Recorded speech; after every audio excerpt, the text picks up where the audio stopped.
4வது அகில இந்திய மாநாட்டின் வரவேற்பு குழு செயலாளரும் மார்க்சிஸ்ட் கம்யூனிஸ்ட் கட்சியின் மாநில செயற்குழு உறுப்பினருமான மதுரை மக்கள் போற்றும் அன்பு தலைவராகவும் நாடாளுமன்ற உறுப்பினராகவும் உள்ள திரு சு. வெங்கடேசன் அவர்களை நாம் சந்திக்கிறோம்.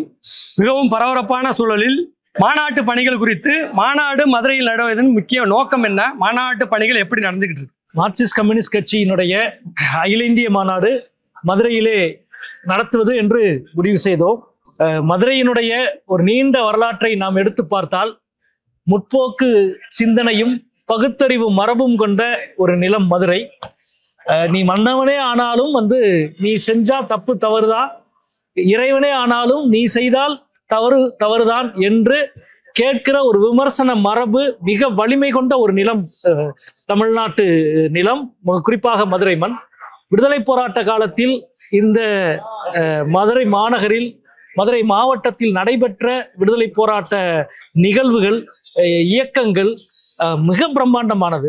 அவ்வளவு பெரிய ஒரு விடுதலை போராட்டத்தை நடத்திய ஒரு மிகப்பெரிய அரசியல் பாரம்பரியம் மார்க்சிஸ்ட் கம்யூனிஸ்ட் கட்சிகளுக்கு உண்டு, மதுரை மக்களுக்கு உண்டு.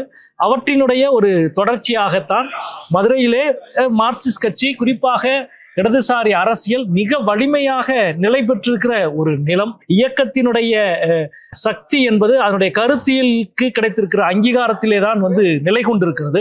மதுரையினுடைய எல்லா கிராமங்களிலும், மதுரை நகரத்தினுடைய எல்லா வீதிகளிலும் கம்யூனிஸ்ட் கட்சியினுடைய ஏதாவது ஒரு தலைவரினுடைய கதையோ, அவருடைய வரலாறோ, அவர் சார்ந்த சிந்தனையோ, அவர் சார்ந்த நினைவுகளோ படிந்து கிடக்கும் நிலமாகத்தான் மதுரை எப்பொழுதும் இருந்திருக்கிறது.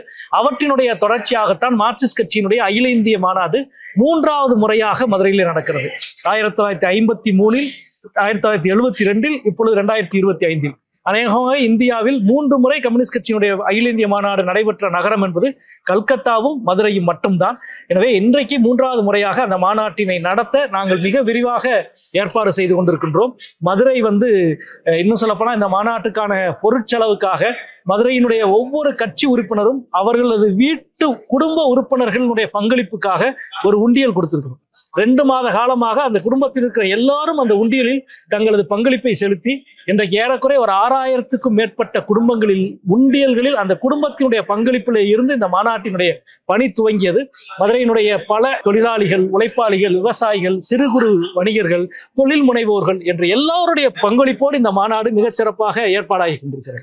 இந்த மாநாட்டிலேயே உங்க ஏற்பாடுலேயே ரொம்ப சிரமம் நினைச்சது, ரொம்ப குறுகிய காலத்துல மிகப்பெரிய பிரம்மாண்டமான ஏற்பாடு, ரொம்ப அகாமடேஷனா ஏதாவது ஒரு விஷயம் ரொம்ப சவாலா இருந்ததுன்னு சொல்ல முடியுமா? நான் இப்ப சொல்றது கொஞ்சம் முன்கூட்டியே சொல்றதா இருக்கும். ஆனாலும் இந்த மாநாட்டில் மிகப்பெரிய ஒரு வேலையை நாங்கள் செய்ய இருக்கின்றோம். இந்த மாநாட்டில் இந்தியா முழுவதும் இருக்கின்ற பிரதிநிதிகள் வர இருக்கிறாங்க. இந்தியா முழுவதும் இருந்து வருகிற பிரதிநிதிகளுக்கு, எல்லா மாநிலத்தின் பிரதிநிதிகளுக்கும் அவர்கள் மாநிலத்தில் பேசுகிற விஷயம் மொழிபெயர்க்கப்பட வேண்டும் என்று 20க்கும் மேற்பட்ட மொழிகளில் மொழிபெயர்க்கிற வசதியை முதல் முறையாக ஒரு அகில இந்திய மாநாட்டில், கம்யூனிஸ்ட் கட்சியினுடைய அகில இந்திய மாநாட்டிலே நாங்கள் செய்வதற்கு எல்லா ஏற்பாடும் கடந்த பல மாதமாக உழைத்து கொண்டிருக்கிறோம். மிக சிறப்பாக அது வெற்றிகரமாகும்.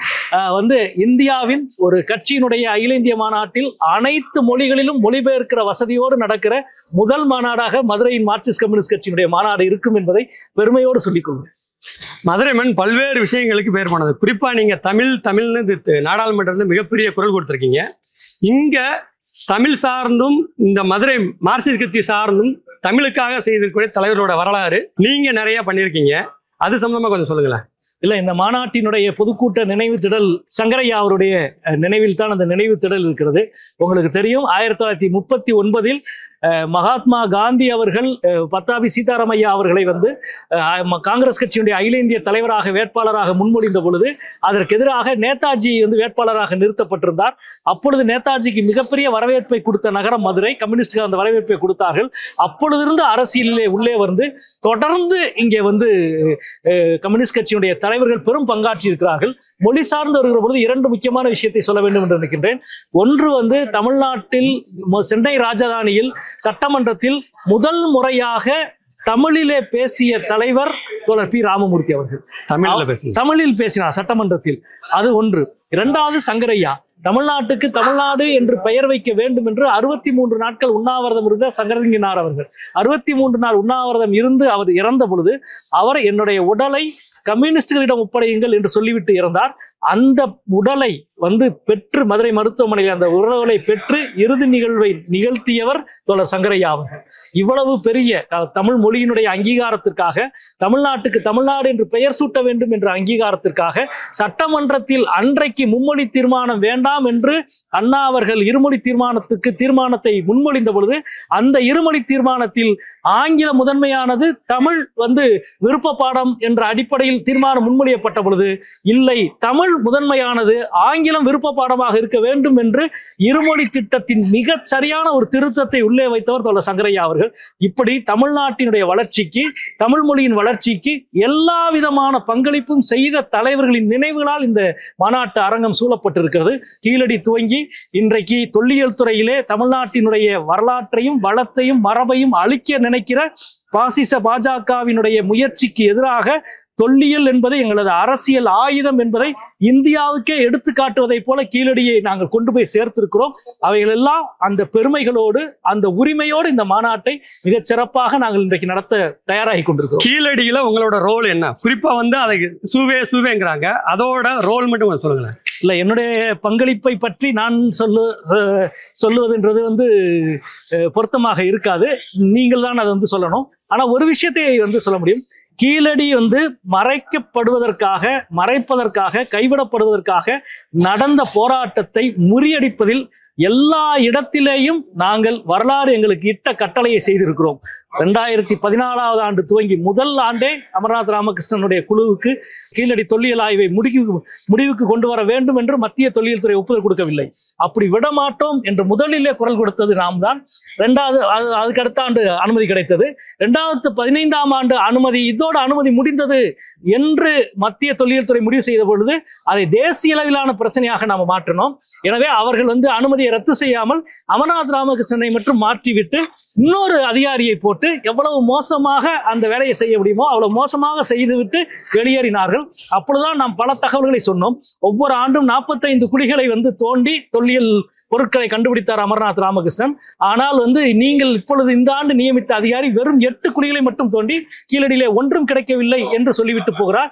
இது தமிழ்நாட்டினுடைய வரலாற்றை மறைக்க நீங்கள் செய்கிற திட்டமிட்ட சதி என்பதை சொன்னோம். எனவே தமிழ்நாடு அரசு கீழடியில் அகழாய்வை துவக்க வேண்டும் என்று தொடர்ந்து குரல் கொடுத்தோம். 3 ஆண்டுகள் குரல் கொடுத்தோம். அதே போல தமிழ்நாட்டில் கீழடியில் முதல் திறந்தவெளி அருங்காட்சியகத்தை உருவாக்க வேண்டும் என்ற கோரிக்கையை முதலில் நாம் தான் வைத்தோம். கீழடி பிரச்சனை சம்பந்தமாக யாசகம் கேட்கும் தொல் நகரம் என்ற பெயரில் முதல் முறையாக தமிழ் ஹிந்து நாளிதழிலே கட்டுரை எழுதினோம். இவற்றினுடைய தொடர்ச்சி தான் இன்றைக்கு அடுத்த 10 ஆண்டுகள் கீழடியில் தொடர்ந்து அகழாய்வு நடந்து கொண்டிருப்பது. கீழடியில் இன்றைக்கு இந்தியாவின் மிகச்சிறந்த அருங்காட்சியகம் உருவாக்கப்பட்டிருக்கிறது. இன்றைக்கு மாண்புமிகு தமிழக முதல்வர் அவர்கள் சமீபத்தில் அறிவித்ததை போல திறந்த வழி அருங்காட்சியகம், ஓப்பன் மியூசியம் அநேகமாக இந்தியாவில் 2வது இடத்தில் கீழடியிலே இப்பொழுது உருவாக போகிறது. இவை எல்லாவற்றின் முயற்சிக்கு கீழும் இந்த கட்டிடங்கள் எல்லாவற்றுக்கும் அடிக்கல் எடுத்து வைத்த பெருமையை நிச்சயமாக எங்களது கடமையை நாங்கள் செய்திருக்கிறோம் என்று நான் சொல்றேன். கடைசியா ஒரு கேள்வி. நாடாளுமன்ற உறுப்பினர்கள் அடிப்படையில தமிழ்நாட்டிலே இல்லாத அளவுல முதல்ல போட்டித் தேர்வுக்கான ஒரு மையத்தை திறந்தது நீதிபதி பாராட்டினார். 1, மாற்றுத்திறனாளிகளுக்கு எங்கேயுமே இல்லாத அளவுக்கு மிகப்பெரிய அளவுல பல்வேறு நலத்திட்ட உதவிகளை பண்ணது. ரயில்வே கிரவுண்டை மீட்டெடுத்தது. இந்த அனுபவங்களோட சொல்லி உங்க விஷயங்களை கொஞ்சம் பகிர்ந்து. போட்டித் தேர்வு மாணவர்களுக்கான ஒரு பூங்காவை உருவாக்க வேண்டும் என்ற கனவு ஒரு மிகப்பெரிய ஒரு கனவு. அந்த கனவை இன்றைக்கு நாம உருவாக்கி இருக்கிறோம். நீங்க இப்ப போனீங்கன்னாலும் தெரியும், ஏறக்குறைய 700ல இருந்து 800 மாணவர்கள் படிச்சுக்கிட்டு இருப்பாங்க. காலையில 4 மணிக்கு அந்த பூங்காவை திறக்கிறோம். நாங்க 4 மணிக்கு திறக்கிற பொழுதே ஒரு 6-7 மாணவர்கள் காத்திருப்பாங்க. இரவு 11 மணிக்கு மூடுறோம். அப்பொழுதும் 20-30 பேர் படிச்சுக்கிட்டு இருப்பாங்க. இவ்வளவு பெரிய ஒரு தேவை இருக்கு என்பதை உணர்ந்துதான் அதை உருவாக்கணும். அதை உருவாக்குறது இல்ல முக்கியம், அதை ஒவ்வொரு நாளும் அதை பாதுகாப்பது, அதை சிறப்பாக பயன்படுத்துது. அங்க ஃப்ரீ வைஃபை இணைய வசதியை கட்டணம் இல்லாமல் வழங்கி இருக்கிறோம். சாப்பாட்டுக்கு தனி அறை உருவாக்கி இருக்கிறோம். பல நண்பர்கள் அதில் பங்களிப்பு செலுத்துறாங்க. குறிப்பாக சிபிஎஸ் பள்ளியில படித்த பழைய மாணவர்கள் தினசரி காலையில ஒரு சிற்றுண்டி மாதிரி கொடுக்குறாங்க. இன்னொரு நண்பர் மாலை உணவு கொடுக்குறாரு. ரோட்டரி மிட்டவுன் அவங்க தான் அதை பராமரிக்கிற பொறுப்பை ஏற்றுக்கொள்கிறாங்க. எல்லாரும் நீ அதை பார்க்குற எல்லாரும் நாங்க ஏதாவது பண்ணணும் அப்படின்ற மாதிரி முன் வர்றாங்க. அது அந்த 700 பேர் படிக்கிறாங்கன்ற மட்டும் இல்லை, இது வரைக்கும் எனக்கு தெரிஞ்சு ஏறக்குறைய 400க்கும் மேற்பட்டவர்கள் வந்து வேலை வாய்ப்பை பெற்று வந்து போயிருக்கிறாங்க. அது மட்டுமல்ல, இத்தனை லட்சக்கணக்கான மக்கள் தினசரி அதை பார்க்கிற பொழுது இளைஞர்களின் மீது, புதிய தலைமுறையின் மீது உருவாக்குகிற நம்பிக்கை இருக்குல்ல. நாம வந்து அவன் வந்து ரொம்ப ஊர் சுத்திட்டு திடுறான், பொழுதுபோகாம திடுறான், அது இதுன்னு ஏதோ சொல்லிட்டு இருக்கிறாங்க. ஆனா இவ்வளவு பொறுப்பாக படித்து கொண்டிருக்கிற ஒரு மாணவ சமூகத்தை பார்க்கிற பொழுது மொத்த சமூகத்துக்கும் உருவாகிற தன்னம்பிக்கை தான் மிக முக்கியமானது. அதான் பாசிட்டிவ் எனர்ஜி. இந்த சமூகத்தின் மீது நம்பிக்கை வைக்கிற ஒரு அரசியலை நோக்கி அது நகர்த்தும் என்று நான் நினைக்கிறேன். எனவே அது வந்து ரொம்ப முக்கியமான செயல். மாற்றுத்திறனாளிகளுக்கான முகாம் 21,000 பேருக்கு 20,000 பேருக்கு நம்ம கொடுத்தோம். இந்தியாவிலே மிக அதிகமாக 2வது இடம் வந்து அதுதான் அதை பண்ணோம்.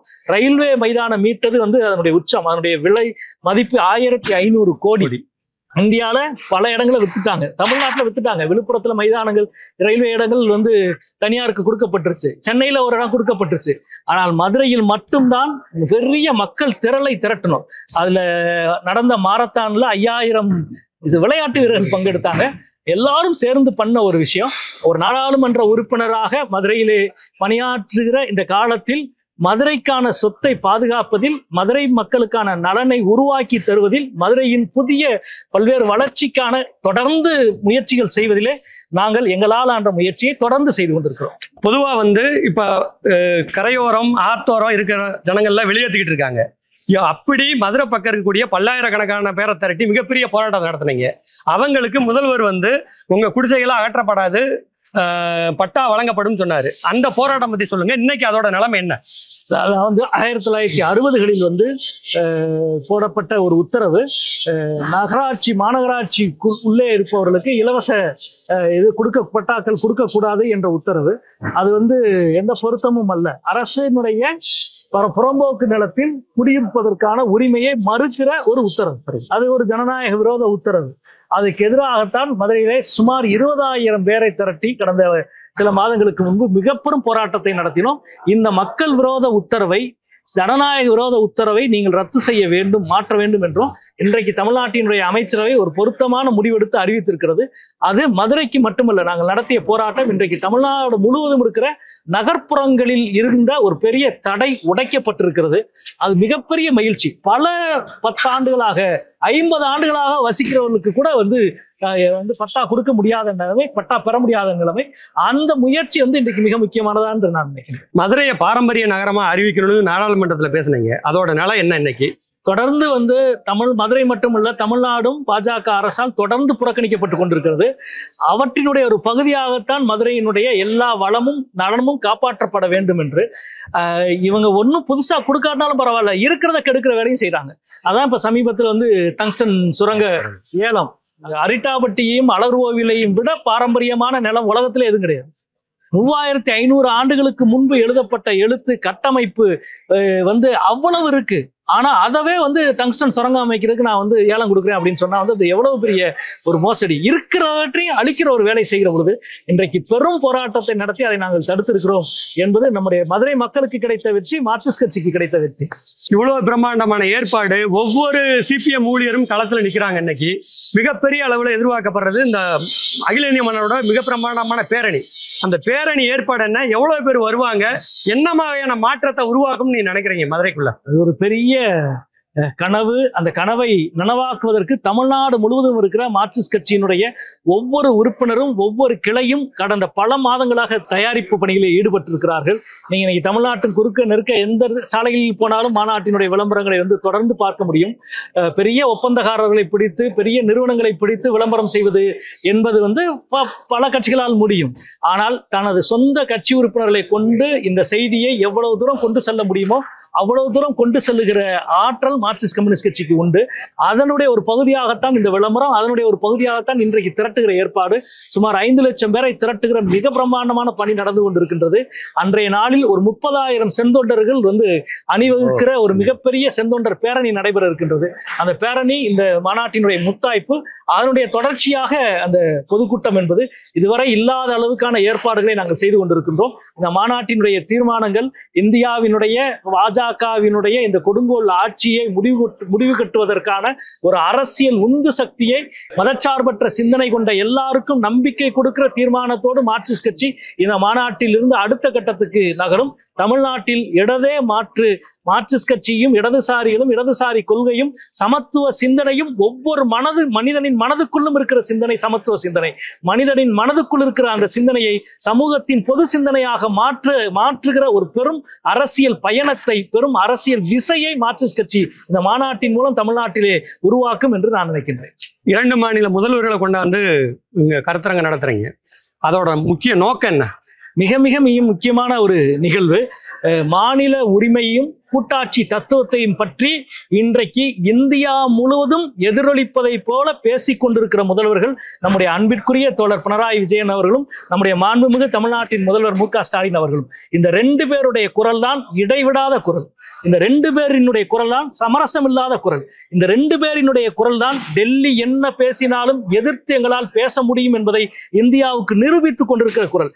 இந்த 2 பேரினுடைய குரலும் ஒற்றை மேடையில் நின்று ஒற்றை கருத்தில் நின்று ஒலிக்கப் போகிறது. அது தமிழ்நாட்டுக்கான மதுரைக்கான கருத்தரங்கம் அல்ல, இந்தியாவுக்கான கருத்தரங்கம். மிக்க நன்றி. உங்களோட பரபரப்பான பணிகள் மத்தியில இவ்வளவு நேரம் எல்லாத்தையும் ரொம்ப விரிவா சொன்னதுக்கு ரொம்ப நன்றி. நன்றி.